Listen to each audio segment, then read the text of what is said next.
नमस्कार विद्यार्थी मित्रांनो, पवन वाघ अकॅडमी या यूट्यूब चॅनलमध्ये मी कमलेश पाटील आपले पुन्हा एकदा स्वागत करतो। विद्यार्थी मित्रांनो, याआधी आपण इयत्ता 10वी कुमार भारती या मराठीच्या पाठ्यपुस्तकामध्ये समाविष्ट असलेल्या पाठांचा अभ्यास केलेला आहे। यावर आधारित व्हिडिओसुद्धा आपल्या यूट्यूबवर उपलब्ध झालेले आहेत। पवन वाघ अकॅडमी या यूट्यूब चॅनलवर उपलब्ध झालेले आहेत। तुम्ही ते पाहिले नसतील तर ते अवश्य पाहावे, याचा नक्कीच तुम्हाला फायदा होणार आहे। विद्यार्थी मित्रांनो, आपण आजच्या या व्हिडिओमध्ये आपल्या पाठ्यपुस्तकात समाविष्ट असलेली सहावी जी कविता आहे त्या कवितेचा अभ्यास आपण आजच्या या व्हिडिओमधून करणार आहोत। विद्यार्थी मित्रांनो, पहा, वस्तू म्हटली की आपण म्हणतो की निर्जीव वस्तू आहे। या वस्तूला कुठली मानवी भावना असेल, कुठल्या भावना नसतात। पहा, आपण असं म्हणतो की निर्जीव वस्तूला कुठलीही भावना नसतात, निर्जीव वस्तूला कुठलाही स्नेह नसतो, आपण असं म्हणत असतो आणि त्या वस्तू आपण कुठेही फेकत असतो, कशाही वापरत असतो। परंतु विद्यार्थी मित्रांनो, कुठलीही वस्तू जर जास्त वेळ आपल्या सहवासात राहिली तर त्या वस्तूबद्दल आपल्या मनात एक आपुलकी निर्माण होते, एक स्नेह निर्माण होतो आणि ती वस्तूसुद्धा, त्या वस्तूला सुद्धा मानवी भावना आहेत असं आपल्याला वाटू लागतं। तर प्रस्तुत कवितेच्या माध्यमातून कवींनी वस्तूंना असलेली मानवी भावना, वस्तूंबद्दल स्नेह, प्रेम याविषयी वर्णन या प्रस्तुत कवितेतून केलेले आहे। तर प्रस्तुत कवितेचे नाव आहे वस्तू आणि ही कविता कवी द.भा. धामनसकर यांनी लिहिलेली आहे। तर विद्यार्थी मित्रांनो, या कवितेला सुरुवात करण्याआधी आपण या कवितेचे कवी द.भा. धामनसकर यांच्याविषयी माहिती मिळवून घेऊया। तर विद्यार्थी मित्रांनो, द.भा. धामनसकर यांचे पूर्ण नाव आहे दत्तात्रय भास्कर धामनसकर। यांचा जन्म सन 1960। तर विद्यार्थी मित्रांनो, प्रसिद्ध कवी, भावोत्कटता, चिंतनशीलता व प्रांजळपणा यामुळे धामनसकर यांच्या कविता वाचकांच्या मनाला स्पर्श करतात। पहा, त्यांच्या कवितेचे वैशिष्ट्य म्हणजे भावोत्कटता। भावोत्कटता म्हणजे काय तर उत्कट भावना व्यक्त करणारे, त्यांच्या ज्या कविता असतात त्या उत्कट भावना व्यक्त करणाऱ्या असतात। चिंतनशीलता, चिंतन करणारे असतात आणि प्रांजळपणा ही त्यांच्या कवितेची वैशिष्ट्ये आहेत। आणि या वैशिष्ट्यांमुळेच त्यांची जी कविता आहेत त्या कविता वाचल्यानंतर वाचक जे असतात, त्या कविता वाचणारे जे असतात त्यांच्या मनाला स्पर्श या कविता करत असतात। तर विद्यार्थी मित्रांनो, सामाजिक तणावामुळे आलेली अस्वस्थता व्यक्त करताना संवेदनक्षम मनाला येणारी व्याकुळता आणि अभिव्यक्तीतील संयम ही त्यांच्या कवितेची वैशिष्ट्ये होय। पहा, या ठिकाणी त्यांचे जे लेखन आहे ते प्रसिद्ध कवी आहेत। आपण याआधी पाहिले की त्यांचे जे लेखन असते चिंतनशीलता असते, प्रांजळपणा असतो त्यांच्या लेखनात, तसेच भावोत्कटता म्हणजे उत्कट भावना व्यक्त करणारे लेखन त्यांचे असते। त्यानंतर त्यांच्या कवितेचे जे वैशिष्ट्य आहे ते म्हणजे काय की सामाजिक तणावामुळे आलेली अस्वस्थता, सामाजिक तणाव निर्माण होतो तर अस्वस्थता निर्माण होते। त्यानंतर अस्वस्थता व्यक्त करताना संवेदनक्षम मनाला येणारी व्याकुळता आणि अभिव्यक्तीतील संयम ही त्यांच्या कवितेची वैशिष्ट्ये आहेत। पहा, त्यांची कविता सन 1980 साली प्रथम कविता दशकांची या संग्रहातून ठसठसीतपणे वाचकांच्या परिचयाची झाली। पहा, त्यांच्या ज्या कविता आहेत या सन 1980 साली प्रथम कविता दशकांची या कविता संग्रहातून प्रकाशित झाल्या आणि त्या कविता वाचकांनी वाचल्यानंतर ठसठसीतपणे वाचकांच्या परिचयाच्या त्या झाल्या। प्राक्तनाचे संदर्भ व बरेच काही उगवून आलेले हे त्यांचे कविता संग्रह प्रकाशित झाले। पहा, त्यांचे जे कविता संग्रह आहेत त्यांचे नाव आहेत प्राक्तनाचे संदर्भ व बरेच काही उगवून आलेले, असे हे त्यांच्या कविता संग्रहांचे नाव आहेत आणि हे कविता संग्रह प्रकाशित झालेली आहेत। तर विद्यार्थी मित्रांनो, प्रस्तुत कविता जी आहे, प्रस्तुत कविता मुक्त छंद या कविता प्रकारातील आहे। पहा, प्रस्तुत कविता मुक्तछंद या प्रकारातील आहे. आता मुक्तछंद म्हणजे काय की पहा, सामान्यपणे आपण पाहत असतो की कवितेच्या शेवटी यमक जुळणारे शब्द असतात. कवितेच्या शेवटी यमक जुळणारे शब्द असतात. जसं की गवताचं पातं वाऱ्यावर डोलतं, डोलताना म्हणतं फिरायला चला. म्हणजे गवताचं पातं वाऱ्यावर डोलतं, पातं डोलतं, तर शेवटी यमक जुळणारे शब्द आहेत. तर अशा ज्या या कविता असतात यांना आपण मुक्तछंद कविता म्हणू शकत नाही. तर मुक्तछंद कविता म्हणजे काय की त्यांच्या शेवटी यमक जुळणारे शब्द नसतात. तर यांची जी ही कविता आहे या कवितेमध्ये तुम्ही पाहणार की शेवटी यमक जुळणारे शब्द नाहीत. तर अशा ज्या कविता असतात, ज्या कवितांमध्ये शेवटी यमक जुळणारे शब्द नसतात, त्या कवितांना मुक्तछंद कविता म्हणतात. तर ही जी कविता आहे ही प्रस्तुत कविता मुक्तछंद प्रकारातील आहे.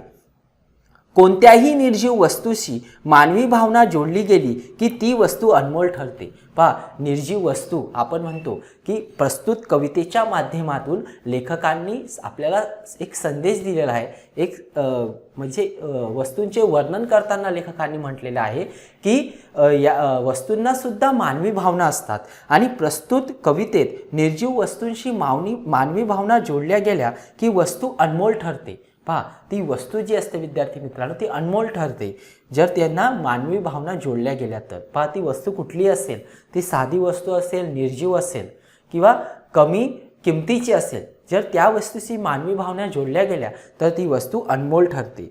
वस्तू माणसाला दीर्घकाळ साथ देतात. पहा, वस्तू ज्या आहेत एक वेळ मनुष्याला साथ देणार नाही, परंतु वस्तू ज्या आहेत त्या माणसाला दीर्घकाळ साथ देतात. उदाहरणार्थ म्हातारे माणसं जे आहेत काठीचा आधार घेऊन चालत असतात. तर काठी ही त्यांच्यासाठी एक वस्तू आहे जी त्यांचा आधार आहे, ती त्यांना साथ देते. पहा, वस्तू जे कशा माणसांना साथ देत असतात तसेच वस्तू या माणसांना दीर्घकाळ साथ देतात.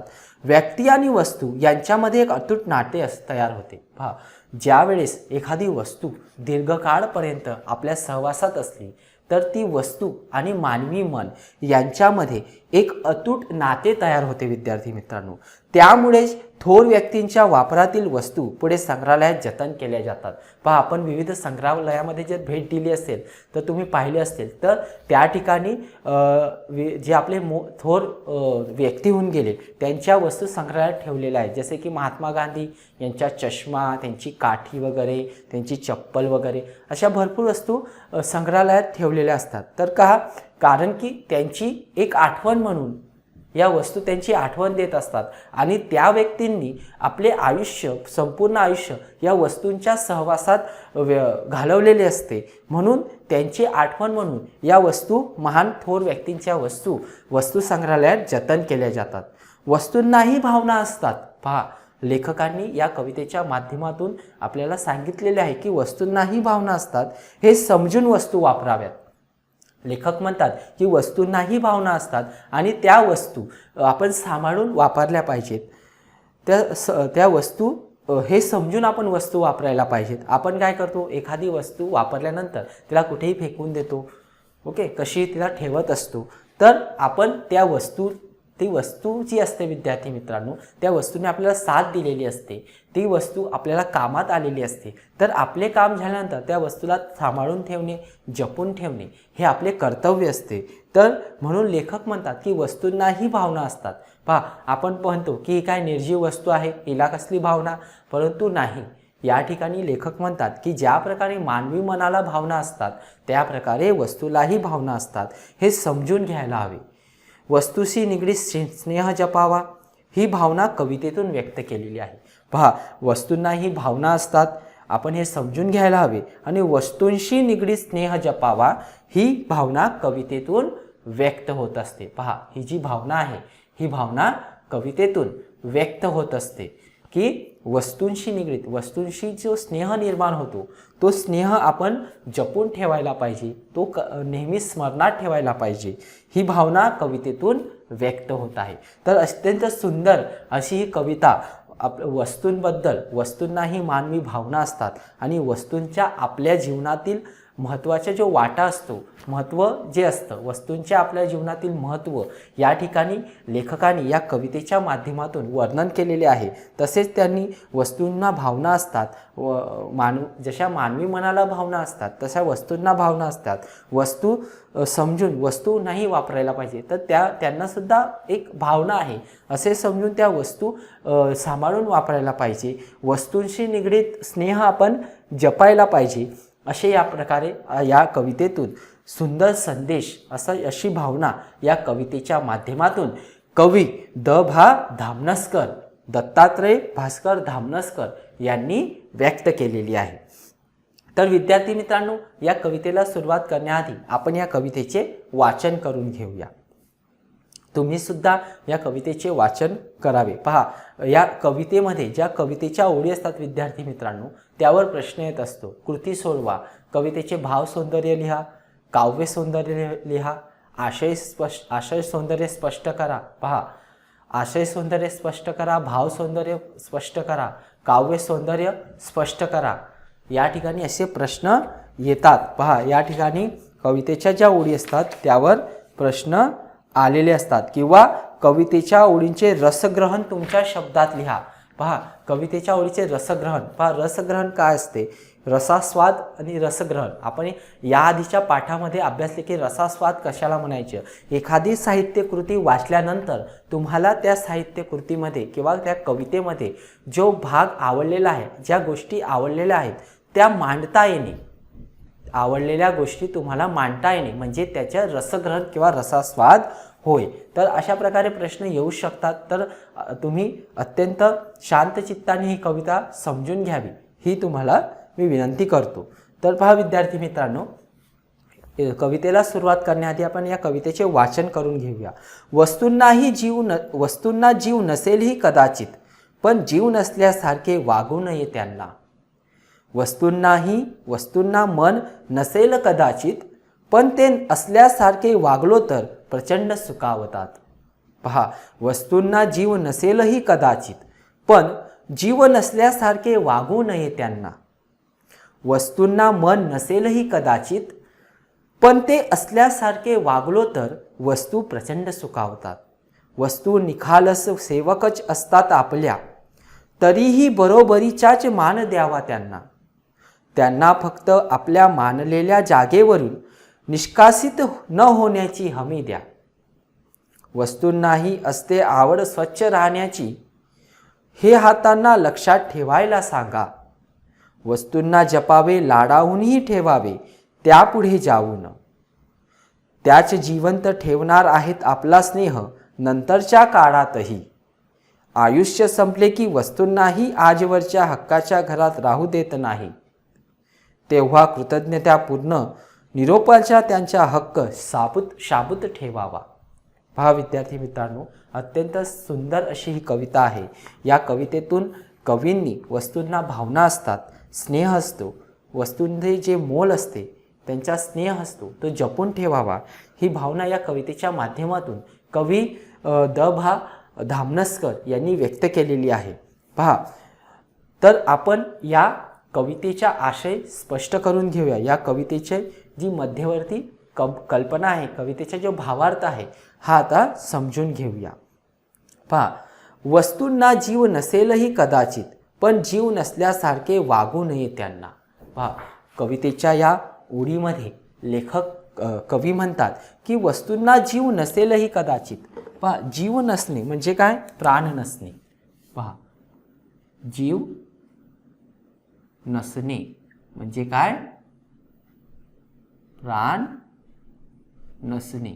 या वस्तूंना प्राण नसतं म्हणजे काय, वस्तू निर्जीव असतात। पहा, वस्तू ह्या निर्जीव असतात हे आपल्याला माहिती आहे। मग कवी या ठिकाणी वस्तूंसोबत माणसासारखे वागावे ही भावना या ठिकाणी कवी या कवितेच्या ओळींमधून व्यक्त करत आहेत। आणि ही भावना व्यक्त करताना कवी म्हणतात की वस्तूंनाही जीव नसेल कदाचित, पण जीव नसल्यासारखे वागू नये त्यांना। पहा, आपल्याला माहिती आहे की वस्तू निर्जीव असतात, त्यांच्यामध्ये जीव नसतो, परंतु त्यांच्यासोबत जीव नसल्यासारखे आपण वागायला नको। पहा, ह्या वस्तू यांच्या भावना मानवी मनाशी जुळलेल्या असतात. त्यांनासुद्धा माणसासारखं आपण वागवायला पाहिजे. त्यांनासुद्धा माणसासारख्या भावना असतात. या ठिकाणी लेखकांनी कवीने या ठिकाणी सांगितले आहे. म्हणून कवी या ठिकाणी वस्तूंना माणसासारखा वागणे हे सांगण्याच्या उद्देशाने म्हणतायत. कवी वस्तूंना सुद्धा माणसांसारखं वागावं या उद्देशाने म्हणतायत की वस्तूंना जीव नसेलही कदाचित, पण त्या जीव नसल्यासारखे वागवू नये त्यांना. पण त्यांना जीव नसल्यासारखे आपण वागू नये. आपल्याला माहिती आहे त्या निर्जीव आहेत, परंतु त्या वस्तू आपल्याला जीवनात शेवटपर्यंत आपली साथ देत असतात, आपल्याला कामात येत असतात. जरी त्या निर्जीव असल्या तरी त्यांना मानवी भावना असतात. म्हणून कवी या कवितेच्या ओळींमध्ये म्हणतात की वस्तूंसोबत आपल्याला कसा व्यवहार करायचा आहे, तर वस्तूंसोबत माणसांसारखाच व्यवहार करायचा आहे. जसं आपण आज माणसांसोबत वागतो आहोत तसंच आपल्याला वस्तूंसोबत वागायचे आहे. म्हणजे काय की कुठलीही वस्तूचं काम झालं की तिला फेकून द्यायची नाही, तिच्याबद्दल स्नेह ठेवायचा आहे, तिच्याबद्दल ती वस्तू आपल्याला आयुष्यभर कामात आलेली आहे ही भावना मनामध्ये आपण ठेवायची आहे. वस्तूंना मन नसेल कदाचित, पण ते असल्यासारखे वागलो तर वस्तू प्रचंड सुखावतात. पहा, वस्तूंना मन नाही कारण की त्या निर्जीव असतात. पहा, कवी म्हणतात की वस्तूंना कदाचित मन नसेलही, पण ते असल्यासारखे वागलो तर ते प्रचंड सुखावतात. पहा, वस्तूंना मानवी मनासारख्या संवेदनशील असतात. पहा, ज्या प्रकारे मानवी मन संवेदनशील असतं तशा वस्तू या ठिकाणी या कवितेच्या ओळींमध्ये कवी आपल्याला सांगतायत की वस्तूंना सुद्धा मानवी मनासारख्या संवेदनशील असतात. पहा, वस्तूंना सुद्धा संवेदना असतात. पहा, एखादी वस्तू आपण वापरली आणि आपले काम झाल्यानंतर जर तिला अशी फेकून दिली किंवा तिला कुठे एका कोपऱ्यात टाकून दिली तर आपण त्या वस्तूचा म्हणजे अपमान करतो आहोत असे आपण या ठिकाणी म्हणू शकतो. तर कवी म्हणतात की वस्तूंनाही मानवी मनासारख्या संवेदना असतात, त्या संवेदनशील असतात. म्हणून वस्तूंना कदाचित मन नसेलही पण त्या संवेदनशील असतात. पण ते असल्यासारखे वागलो तर वस्तू प्रचंड सुखावतात. जरी त्यांना मन नाही पण आपण असे समजून वागलो की त्यांना मन आहे तर त्या काय होतात, प्रचंड सुखावतात. म्हणजे काय की त्यांना प्रचंड खूप आनंद होतो. पहा, प्रचंड सुखावतात म्हणजे काय, प्रचंड सुखावतात म्हणजे काय, खूप आनंद होतो त्यांना, खूप आनंदित होतात, आनंदित होतात. पहा, आपण जर आपल्याला माहिती आहे की ही वस्तू निर्जीव आहे, यांना कुठल्या भावना आपण असं म्हणत असतो, परंतु प्रस्तुत कवितेच्या माध्यमातून लेखकाने सांगितले, प्रस्तुत कवितेच्या ओळींमध्ये लेखक म्हणतात की वस्तूंसोबत आपण माणसासारखे वागले पाहिजे. वस्तूंनाही मानवी मनासारख्या संवेदनशील भावना असतात, त्या आपण समजून घ्यायला पाहिजे.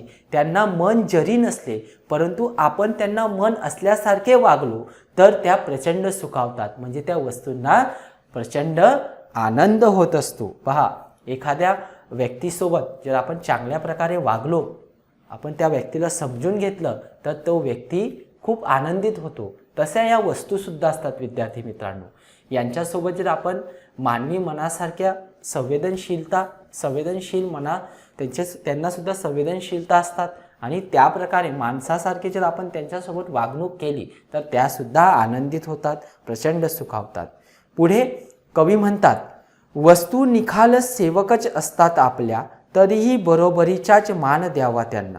पहा, वस्तू निखालस म्हणजे काय, अगदी खरे. निखालस म्हणजे काय, अगदी खरे. पहा, या ज्या वस्तू आहेत विद्यार्थी मित्रांनो, या निखालस सेवक असतात आपल्या. म्हणजे काय, सेवक म्हणजे काय की सेवक म्हणजे चाकर. सेवक म्हणजे काय, सेवक म्हणजे चाकर किंवा सेवा करणारे. पहा, सेवा करणाऱ्या या ज्या वस्तू असतात या आपल्या सेवक असतात, आपली सेवा करणारे असतात. तर या ठिकाणी सेवा करणारे म्हणजे काय की प्रत्येक वस्तू आपल्याला काही ना काही कामात येत असते. तर पहा विद्यार्थी मित्रांनो, या ठिकाणी मी हा मार्कर वापरतो आहे, ही वस्तू मला कामात येत आहे. पहा, ही वस्तू आपल्याला काही ना काही कामात येत असतात. तर ह्या आपल्या काय असतात, वस्तू निखालस, निखालस म्हणजे खरी, आपल्या खऱ्या सेवक असतात.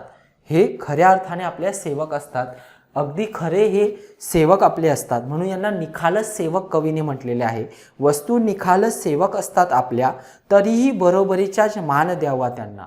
पहा, ज्या प्रकारे आपण नोकरांसोबत आपल्या सेवकांसोबत वागत असतो, काही लोक तुच्छपणे वागतात, तर तसेच या वस्तूसुद्धा आपले सेवक आहेत आणि त्यांच्यासोबत आपण त्यांना बरोबरीचाच मान द्यावा. पहा, मान द्यावा, मान देणे म्हणजे काय, मान देणे, त्यांना त्यांचा आपण सन्मान करावा. पहा, सन्मान करणे, त्यांचा आपण सन्मान करावा, आदर करावा, आदर करणे. पहा, जरी या निर्जीव आहेत, जरी यांना मन नाही, तरी आपण त्यांना मन आहे असे समजून आपण त्यांना मान द्यावा, त्यांचा आदर करावा. पहा, तरी जरी ते आपले सेवक असल्या तरी आपण त्यांच्यासोबत चांगली वागणूक करावी, त्यांना बरोबरीचा मान द्यावा, सन्मान द्यावा, असे कवी या ठिकाणी स्पष्ट करतायत. तर अशा या वस्तू आपल्या सेवक असतात आणि त्यांच्यासोबत आपण माणुसकीची भावना ठेवून वागावे.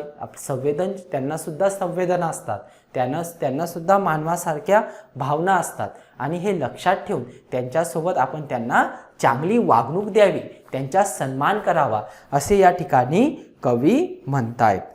वस्तूंना वेगळी स्वतंत्र खोली नको असते, त्यांना फक्त आपल्या मानलेल्या जागेवरून निष्कासित न होण्याची हमी द्या. पहा विद्यार्थी मित्रांनो, वस्तू ज्या असतात या वस्तूंना आपल्या सहवासात राहायचं आवडतं, त्यांना वेगळी खोली नको असते, त्यांना स्वतंत्र खोली. त्या असं म्हणत नाही की मला स्वतंत्र खोली हवी किंवा मला एक वेगळ्या एक जागा हवी, असं ते म्हणत नाही. त्यांना स्वतंत्र खोली नाही हवी नसते.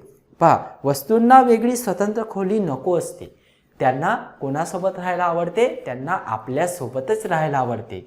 या ठिकाणी या कवितेच्या ओळी स्पष्ट करताना कवी म्हणतात की या कवितेच्या ओळीमध्ये कवी म्हणतात की वस्तूंना वेगळी स्वतंत्र खोली नको असते, त्यांना फक्त आपल्या मानलेल्या जागेवरून निष्कासित न होण्याची हमी द्या. पहा, त्यांना आपल्यासोबत राहायला आवडतं आणि त्यांच्यासाठी जी जागा आपण ठरवलेली आहे त्या जागेवरून त्यांना हलवायचं नाही. त्यांची जी जागा असते त्या जागेवरून त्यांना इकडे तिकडे आपण हलवायचे नाही, जागेवरून त्यांना इकडे तिकडे सरकवायचे नाही, अशी ही हमी त्यांना आपल्याला द्यायची आहे. पहा, त्यांना स्वतंत्र खोली नको असते किंवा स्वतंत्र जागा नसते. त्यांना कुठे राहायचे, त्यांना आपल्या सहवासात राहायचे आहे. त्यांची इच्छा एकच आहे की आम्हाला जी जागा दिलेली आहे त्या जागेवरून आम्हाला हलवू नका. तर त्यामुळे कवी या ठिकाणी म्हणतात की ह्या वस्तू ज्या असतात यांना सुद्धा मानवी भावना असतात आणि मानवी संवेदनशीलता जशी असते तशी संवेदनशीलता या वस्तूंना असतात. यांना स्वतंत्र जागा किंवा स्वतंत्र खोली नको असते, परंतु यांची इच्छा एकच आहे की यांची जी जागा ठरलेली असते, मानलेली जागा असते, म्हणजे काय, त्यांची जी जागा ठरलेली असते त्या जागेवरून निष्कासित होणे म्हणजे काय, जागेवरून न हालणे, निष्कासित, जागेवरून निष्कासित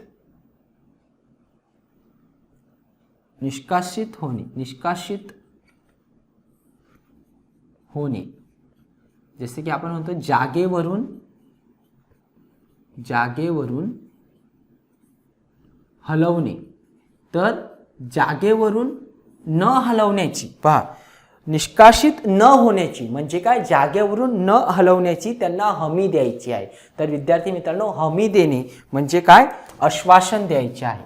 त्यांना हमी द्यायची, आपल्याला हमी देणे म्हणजेच काय, आश्वासन देणे.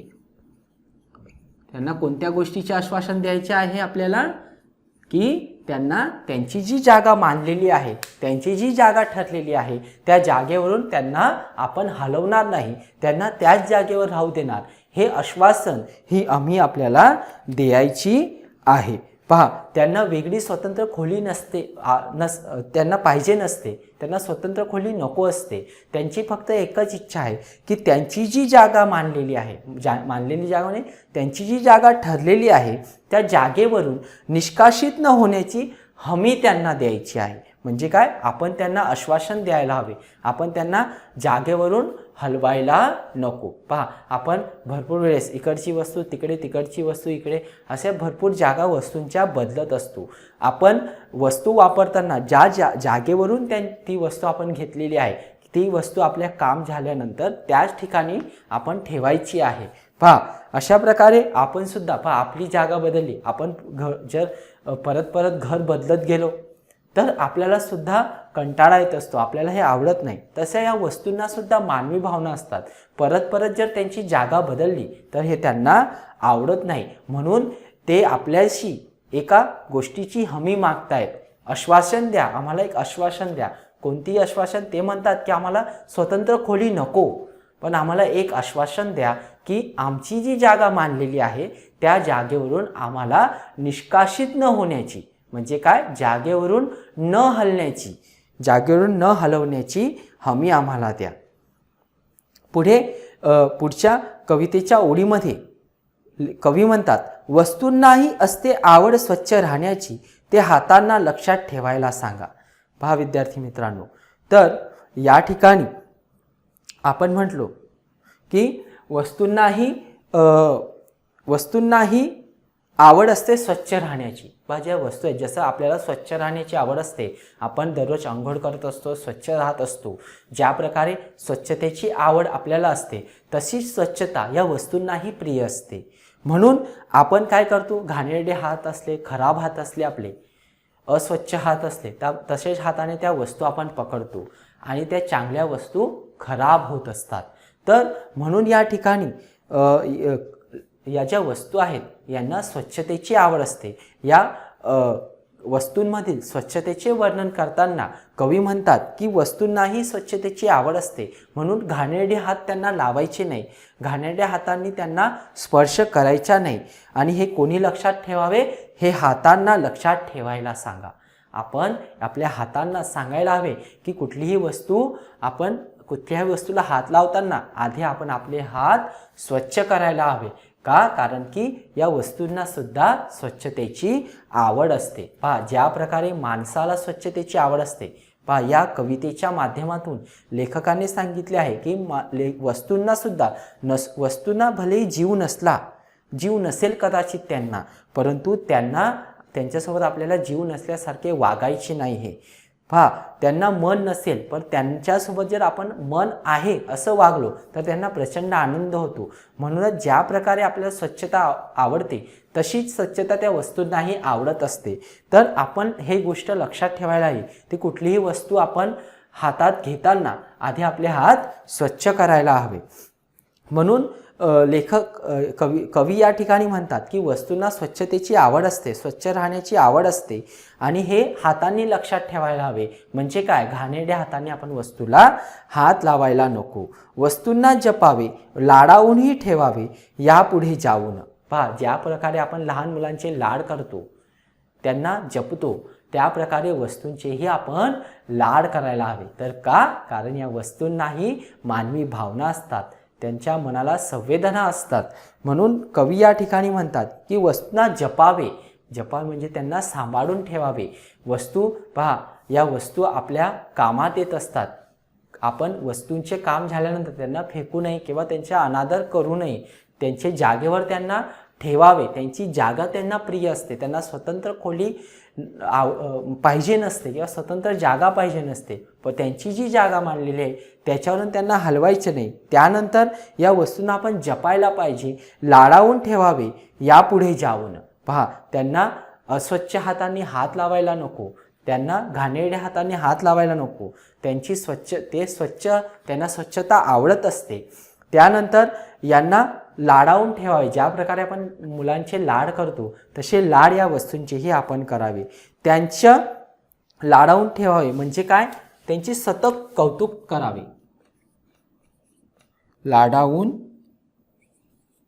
लाडावून ठेवणे. पहा, लाडावून ठेवणे म्हणजे काय, सतत कौतुक करणे.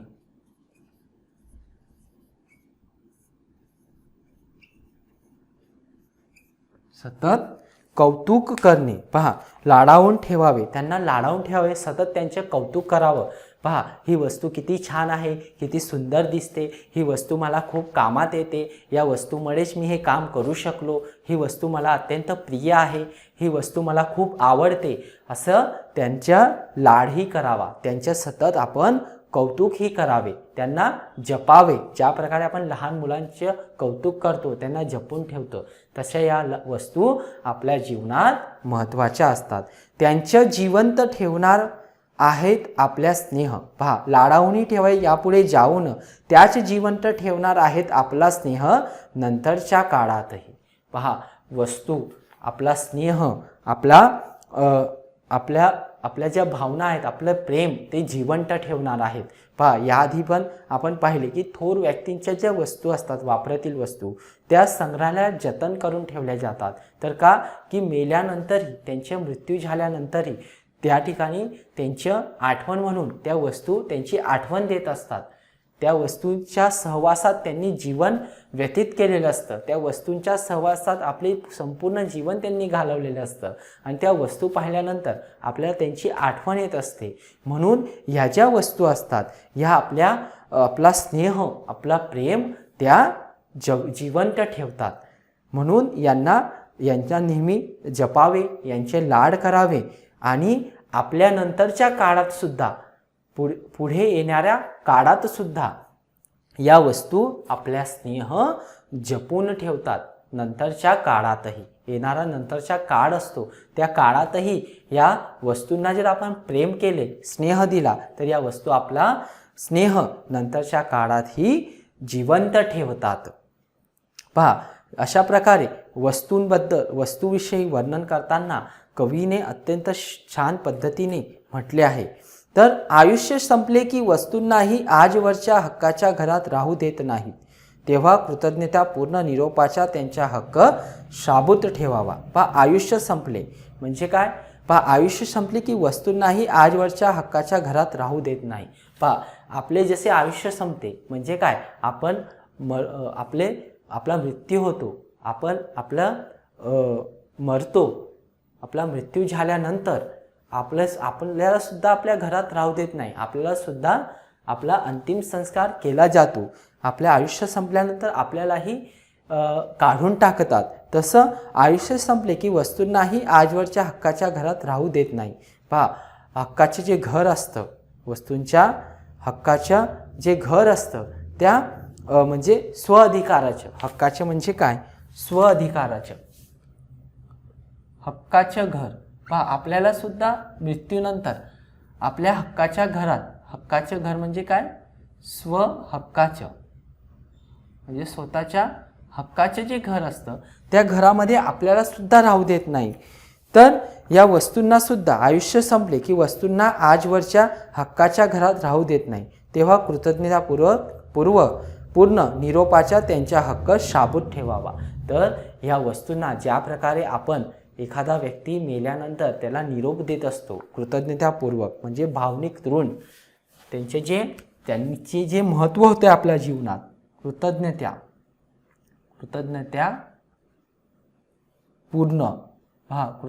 पूर्ण त्यांना निरोप द्यायचा आहे. प्रस्तुत कवितेच्या ओळींमध्ये लेखक म्हणतात की वस्तूंचे आयुष्य संपलं की त्यांना आपण कृतज्ञतापूर्वक म्हणजे भावनिक ऋण, जे उपकार असतात त्यांचे आपल्यावर भावनिक, त्या लक्षात ठेवून, त्यांचे ऋण आपण लक्षात ठेवून त्यांना निरोप द्यावा आणि त्यांच्या हा प्रेमाचा, हा कृतज्ञतेचा जो हक्क आहे, अधिकार आहे, तो आपण शाबूत ठेवावा. म्हणजे काय, जपून शिल्लक ठेवावा. शाबूत ठेवणे.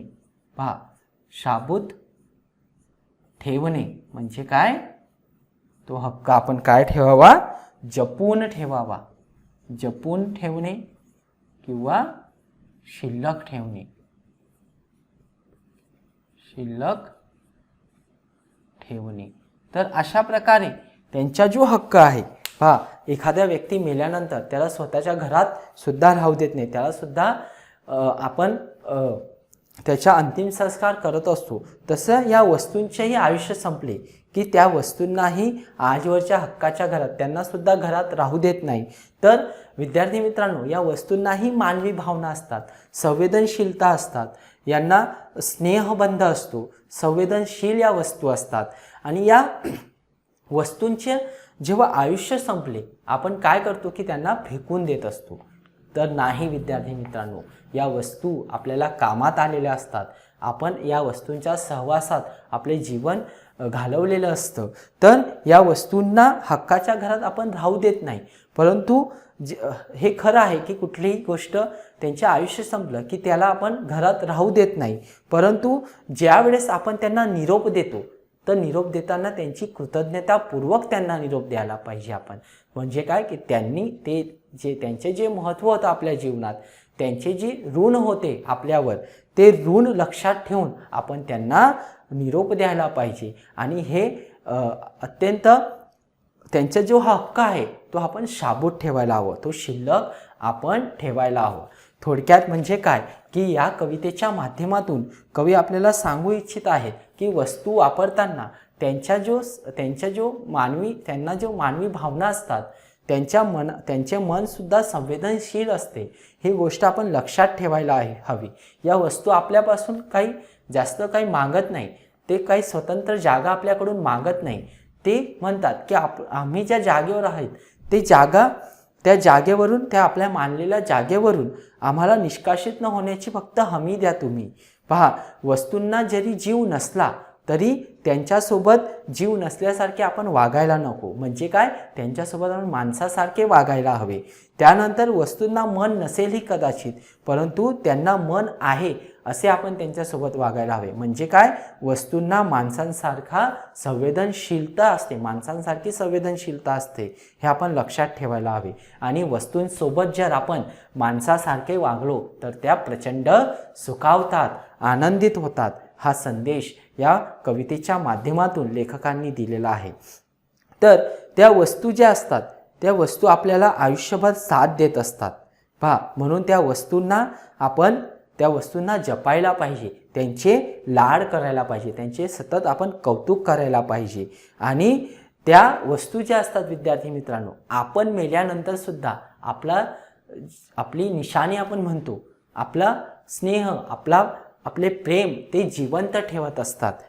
पहा, म्हणून आपण जे थोर व्यक्ती असतात ते मेल्यानंतर त्यांची ज्या वस्तू असतात त्या आपण जतन करून ठेवत असतो. का की त्यांनी केलेले कार्य, त्यांचे जे काम होतं, त्यांचे जे कार्य होतं, त्यांची आठवण या वस्तू आपल्याला देत असतात. तर अशा प्रकारे वस्तूंना सुद्धा स्वच्छता सुद्धा आवडते. तर आपण वस्तूंना घाणेरड्या हाताने हात लावायला नको. कुठलीही वस्तू घेताना आपण आधी आपले हात स्वच्छ ठेवायला हवे. या ठिकाणी ज्या प्रकारे मानवी भावना असतात तशा भावना या वस्तूंना असतात. या कवितेच्या माध्यमातून लेखकांनी या ठिकाणी स्पष्ट केलेले आहे. वस्तूंनाही भावना असतात हे आपण समजून घ्यायला हवे. आणि हे समजून आपण वस्तू वापरायला हव्यात. आणि वस्तूंशी निगडीत आपण स्नेह, प्रेम जपायला हवे. अशी भावना या कवितेच्या माध्यमातून कवीने अत्यंत छान पद्धतीने या ठिकाणी आपल्याला या कवितेचे वर्णन अत्यंत सुंदर पद्धतीने केलेले आहे. तर पहा विद्यार्थी मित्रांनो, आपल्या घरामध्ये जेवढ्या वस्तू असतात त्या आपण चांगल्या प्रकारे आपण त्यांना वागायला पाहिजे, वापरायला पाहिजे. कुठल्या वस्तूचं काम झालं की तिला फेकून देणं हे चुकीचे आहे. त्यांना सुद्धा मानवी भावना असतात, त्या वस्तू आपल्याला कामात आलेल्या असतात. त्यांचा जो हक्क आहे त्यांना कृतज्ञतापूर्वक निरोप द्यायला पाहिजे. आणि त्यांचा जो हा हक्क आहे हा आपण शाबूत ठेवायला पाहिजे. एवढा संदेश कवितेच्या शेवटी कवींनी या ठिकाणी आपल्याला दिलेला आहे. तर अशा प्रकारे आजच्या या व्हिडिओच्या माध्यमातून आपण वस्तू ही कविता अभ्यासली आहे. तुम्हाला ही कविता आवडली असेल हा व्हिडिओ आवडला असेल तर लाईक करा, शेअर करा आणि आमच्या या यूट्यूब चॅनलला सबस्क्राईब करा. तर विद्यार्थी मित्रांनो, या कवितेच्या माध्यमातून आपण भरपूर वाक्प्रचार आणि नवीन शब्द अभ्यासले आहेत. तुम्हाला याच्या म्हणजे परीक्षेमध्ये वाक्प्रचारसुद्धा विचारले जातात. तर त्यानंतर आपण कवितेच्या प्रत्येक ओळींचे, काव्यपंक्तींचे अर्थ स्पष्ट केलेले आहेत, समजून घेतलेले आहेत. त्या कवितेच्या ओळींच्या भावार्थ आपण समजून घेतलेला आहे. तर कवितेवर आधारित विद्यार्थी मित्रांनो प्रश्न येत असतात. तर अशा प्रकारे पहा, कवितेवर आधारित जे प्रश्न येतात विद्यार्थी मित्रांनो, की कवितेच्या आशय सौंदर्य स्पष्ट करा, भाव सौंदर्य, काव्य सौंदर्य स्पष्ट करा आणि भाषिक वैशिष्ट्य स्पष्ट करा. म्हणजे काय? रसग्रहण करा. पहा, कवितेच्या ओळी दिलेल्या असतात आणि त्याचे रसग्रहण करा. आता रसग्रहण म्हणजे काय? तर रसग्रहण म्हणजे काय की एखादी कविता, एखादे साहित्य वाचल्यानंतर त्या मध्ये तुम्हाला जी गोष्ट आवडली आहे, ज्या गोष्टी आपल्याला आवडलेल्या आहेत, जो भाग आपल्याला आवडलेला आहे, तो भाग मांडता येणं म्हणजे त्याचे रसग्रहण करणं असे होतं. तर कवितेचे रसग्रहण जे असते ते रसग्रहण आपण 3 मुद्द्यांना पकडून करायचं असतं. पहिला मुद्दा आहे आशय सौंदर्य, दुसरा आहे काव्य सौंदर्य आणि तिसरा आहे भाषिक वैशिष्ट्ये. पहा, आशय सौंदर्य, आशय सौंदर्य, दुसरा आहे भाषा सौंदर्य, पहा दुसरा आहे काव्य सौंदर्य, काव्य सौंदर्य आणि त्यानंतर तिसरा मुद्दा आहे भाषिक वैशिष्ट्ये. पहा, भाषिक वैशिष्ट्ये या मुद्द्यांना धरून आपल्याला कवितेचे रसग्रहण करावे लागते. तर मी या ठिकाणी तुम्हाला या कवितेच्या प्रत्येक ओळींच्या, प्रत्येक शब्दांचा अर्थ या ठिकाणी सांगितलेला आहे. या ठिकाणी नवीन शब्दांचा अर्थसुद्धा लिहिलेला आहे. ते तुम्ही स्क्रीनशॉट काढून तुमच्या वहीमध्ये लिहू शकतात. तर विद्यार्थी मित्रांनो, अशा प्रकारे आपण वस्तू ही जी कविता आहे, कवी द.भा. धामनसकर, दत्तात्रय भास्कर धामनसकर यांनी ही कविता लिहिलेली आहे. आणि वस्तूंबद्दल, वस्तूंना ज्या मानवी भावना असतात, मानवी संवेदनशीलता असते, त्याचे वर्णन अतिशय सुंदर पद्धतीने कवी द.भा. धामनसकर यांनी या कवितेच्या माध्यमातून या ठिकाणी आपल्याला सांगितलेले आहे. तर विद्यार्थी मित्रांनो, कविता आवडली असेल तर लाईक करा, शेअर करा आणि आमच्या या चॅनलला सबस्क्राईब करा. तर तोपर्यंत धन्यवाद.